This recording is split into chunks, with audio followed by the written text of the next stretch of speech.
ಅಂತ ಕರೀತಾರ. ಬರಬೇಕಾದ್ರೂ ಏನು ತಂದಿಲ್ಲ, ಹೋಗ್ಬೇಕಾದ್ರೂ ಕೂಡ ಏನು ಹೋಗಂಗಿಲ್ಲ. ನಿಮ್ಮ ಮನೆಗೆ ಏನೇ ಇರ್ಲವ, ನಿಮ್ಮ ಮನೆ ಒಳಗ ತಂಗಡ ರೊಟ್ಟಿ ಇತ್ತಂದ್ರೂ ಕೂಡ ನೀಡ್ರಿ. ಯಾಕ? ಹೊಟ್ಟೆ ಹಸದಾಗ ತಂಗಡ ರೊಟ್ಟಿ ಸಹಿತ ಪಂಚಮೃಷ್ಟಾನ್ನ ಆಗ್ತಾ ಇದೆ. ಭಗವಂತ ಒಲಿಯುವುದು ಪಂಚಮೃಷ್ಟಾನ್ನಕ್ಕ ಒಲಿತಾನ ಅನ್ನೋದು ತಪ್ಪು ಕಲ್ಪನಾ. ಭಗವಂತ ನಿಮ್ಮ ಮನೆಯೊಳಗೆ ಹಳಸಿದ ಅಂಬಲಿ ಕೊಟ್ಟು ಕೂಡ ನಿಮ್ಮ ಮೇಲೆ ಬೆನ್ನು ಹತ್ತಿ ಬರ್ತಾನೆ. ಯಾಕ? ಮಹಾಶಿವಶೇಣಿಯಾಗಿರ್ತಕ್ಕಂಥ ಹೇಮರೆಡ್ಡಿ ಮಲ್ಲಮ್ಮ ತಾಯಿ ಏನು ಬೇಕಾದ್ರೆ ಹಳಿಸಿದ. ತವ್ರ ಮನೆಯೊಳಗ ಬೇಕಾದಿತ್ತ, ಗಂಡ ಮನೆ ಬಂದಾಗ ನೆನಪಿರ್ಲೇವ. ಇನ್ನೊಂದು ಆಶ್ಚರ್ಯ ಏನು ಅಂತಂದ್ರ, ಮಲ್ಲಮ್ಮ ತಾಯಿಗೆ ಸಿಕ್ಕಂತ ಗಂಡ ನಿಮಗೇನ್ರ ಸಿಕ್ಕಿದ್ದಂದ್ರ ನೀವ್ ಯಾರು ಕೂಡ ಗಂಡ ಮನೆಗೆ ಎತ್ತಿದ್ದಿಲ್ಲ, ಶಿರದ ತವ್ರ ಮನೆ ಜಂಡ ಹೋಗ್ತಿದ್ರಿ. ತವ್ರ ಮನೆಗೆ ಬೇಕಾದ ಅನುಭವಿಸ್ಯಾಳ. ಗಂಡ ಮನೆ ಬಂದಾಗ ಸಿಕ್ಕಿದ ಗಂಡ ಹುಚ್ಚು ಬರಮರಡಿ. ಮಲ್ಲಮ್ಮ ತಾಯಿಯ ಕಿಮ್ಮತ್ತಿನ ಪಿತಾಂಬರ ಬಟ್ಟಿ ಕಸೋಣ, ಹತ್ತಿ ಬಂಗಾರ ಕಸೋಣ, ಹರಕ ಶೀರಿ ಕೊಟ್ಟ ದನ ಕಾಯಕ ಅಡವಿ ಕಳಿಸಿಲ್ಲ. ಉಣ್ಣ ಕೊಡ್ತಾಳ ವಿಷಯದಲ್ಲ, ಹಳಿಸಿದ ಅಂಬಲಿ ಕೊಟ್ಲ ಹತ್ತಿ ಬುದ್ಧಿ ಕೈ.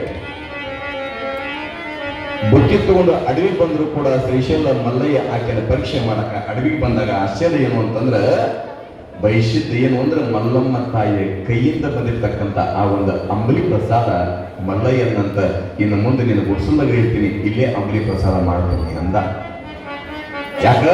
ಕೊಡುವಂತ ಗುಣ, ಉಣಿಸುವಂತ ಗುಣ ದೊಡ್ಡದಿತ್ತಂತಂದ್ರೆ ಭಗವಂತ ಎಲ್ಲಿದ್ರು ಕೂಡ ಬರ್ತಾನನ್ನೋ ಹಂಗ ಶಿವಯೋಗಿ ಕರ್ಮಯೋಗಿ ಸಿದ್ದರಾಮೇಶ ತಾಯಿ ಕೊಟ್ಟಂತ ಅಂಬಲಿ ತಗೊಂಡು ಬುತ್ತಿ ಕಟ್ಕೊಂಡು 20 ದಿವಸ ಆದ್ರೂ ಕೂಡ ಎಲ್ಲರ ಜೊತೆಗೆ ಶ್ರೀಗಿರಿ ಮಲ್ಲಯ್ಯನ ಕಾಣ್ಬೇಕಂತ ಹೇಳ್ಕೊಂಡು ಶ್ರೀಶೈಲಕ್ಕೆ ಯಾವಾಗ ಹೋಗ್ಯಾನ, ಎಲ್ಲರೂ ಕೂಡ ಮಲ್ಲಯ್ಯನ ದರ್ಶನ ಮಾಡ್ಯಾರ, ಬಂಗಾರದ ಕಳಸ ನೋಡ್ಯಾರ.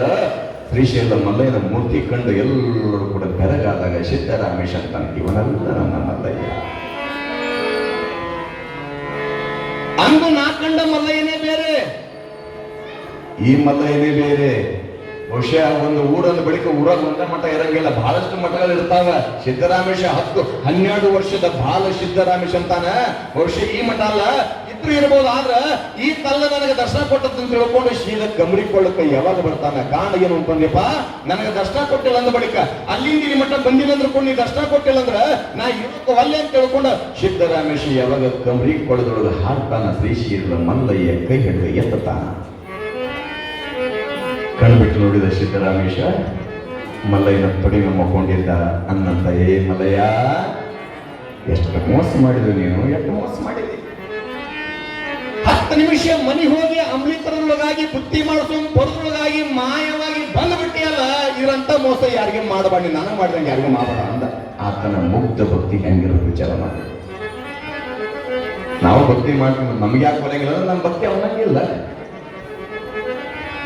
ಆತನ ಮುಗ್ಧ ಭಕ್ತಿಗೆ ಒಲ್ದಂತ ಮಲ್ಲಯ್ಯ ಅಂತ ಇಲ್ಲಪ್ಪ, ಅನಿವಾರ್ಯ ಬರ್ಬೇಕಾಗಿತ್ತು, ಬಂದು ಬಿಟ್ಟಿನಿ, ಆಯ್ತರಪ್ಪ ನನ್ನ ದರ್ಶನ ಮಾಡ್ಕೊಂಡು ಚಲೋ ಅಂತಂದಾಗ, ನೋಡು ನೋಡು ನಿನಗಾಗಿ ನನ್ನ ಅವ್ವ ಕೊಟ್ಟಂತ ಬುತ್ತಿ ತಗೊಂಡು ಬಂದಿನಿ, ತಗೋ